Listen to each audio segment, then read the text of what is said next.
ರಾಜ್ಯದಲ್ಲಿ ಇವತ್ತು ಏಕಾಏಕಿಯಾಗಿ ಐಟಿ ಅಧಿಕಾರಿಗಳು ದಾಳಿಯನ್ನು ನಡೆಸಿದ್ದಾರೆ. ಮೈಸೂರು ಸೇರಿ ಹಲವು ಕಡೆಗಳಲ್ಲಿ ಈ ದಾಳಿಯಾಗಿದೆ ಎನ್ನುವಂತಹ ಮಾಹಿತಿ ಸಿಗ್ತಾ ಇದೆ. ಮೈಸೂರಿನಲ್ಲಿ ಐಟಿ ಅಧಿಕಾರಿಗಳಿಂದ ರೇಡ್ ಆಗಿರುವಂತದ್ದು. ಗುತ್ತಿಗೆದಾರ ರಾಮಕೃಷ್ಣೇಗೌಡ ಮನೆ ಮೇಲೆ ಆದಾಯ ತೆರಿಗೆ ಇಲಾಖೆಯಿಂದ ರೇಡ್ ಆಗಿದೆ.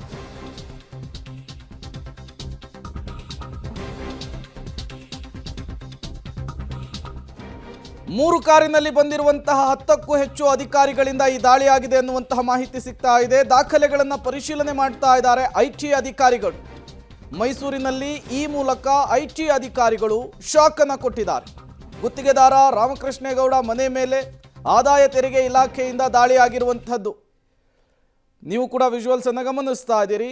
ಅವರ ಹೋಟೆಲು, ಮನೆ, ಆಫೀಸ್ ಮೇಲೂ ಕೂಡ ರೇಡ್ ಮಾಡಲಾಗಿದೆ. 10ಕ್ಕೂ ಹೆಚ್ಚು ಐಟಿ ಅಧಿಕಾರಿಗಳು ಈ ಶೋಧದಲ್ಲಿ ಭಾಗಿಯಾಗಿದ್ದಾರೆ ಅನ್ನೋದು ಗೊತ್ತಾಗ್ತಾ ಇದೆ. ಆದಾಯ ತೆರಿಗೆ ಇಲಾಖೆ ಅಧಿಕಾರಿಗಳ ರೇಡು ಲೋಕಾಯುಕ್ತ ರೇಡ್ ತರ ಅಲ್ಲ, ಅಥವಾ ಇಡಿ ಅಧಿಕಾರಿಗಳ ರೇಡ್ ತರ ಅಲ್ಲ.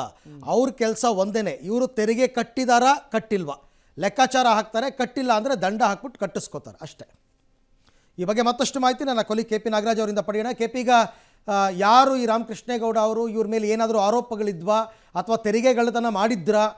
ಈ ರೇಡ್ ಬಗ್ಗೆ ಏನಿದೆ ಅಪ್ಡೇಟ್ಸ್? ಸಾಮಾನ್ಯವಾಗಿ ಐಟಿ ಅವರು ಅರವಿಂದ್ ಒಂದು ದೊಡ್ಡ ಮಟ್ಟದ ಹೋಮ್ವರ್ಕ್ ಅನ್ನ ಮಾಡಿಯೇ ದಾಳಿಯನ್ನ ಮಾಡುವಂತದ್ದು. ಯಾಕಂದ್ರೆ ಅವರು ಬೇರೆ ತರದ ರೈಡ್ಗಳ ತರ ರೀತಿಯಲ್ಲಿ ಬರೀ ಅನುಮಾನಕ್ಕೆ ಬರೋದಿಲ್ಲ, ಅವರು ಎಲ್ಲಾ ಸಾಕ್ಷಿಗಳನ್ನ ಸಂಗ್ರಹಿಸಿಕೊಂಡೇ ರೈಡ್ ಅನ್ನ ಮಾಡುವಂತದ್ದು.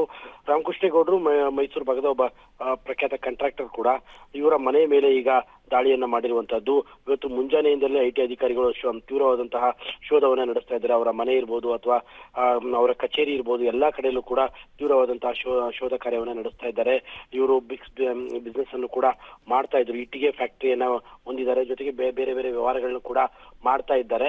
ಹೀಗಾಗಿ ಅವರದೊಂದು ಹೋಮ್ವರ್ಕ್ ಅನ್ನ ಐಟಿ ಅವರು ಮಾಡ್ಕೊಂಡಿದ್ದಾರೆ. ಹಾಗಾಗಿ ಸದ್ಯಕ್ಕೆ ಅವರ ಮನೆ ಮೇಲೆ ಈಗ ರೈಡ್ ನಡೆದಿರುವಂತದ್ದು. Arvind. Right KP, thank you. ತಮ್ಮೆಲ್ಲ ಮಾಹಿತಿಗಾಗಿ ಧನ್ಯವಾದ.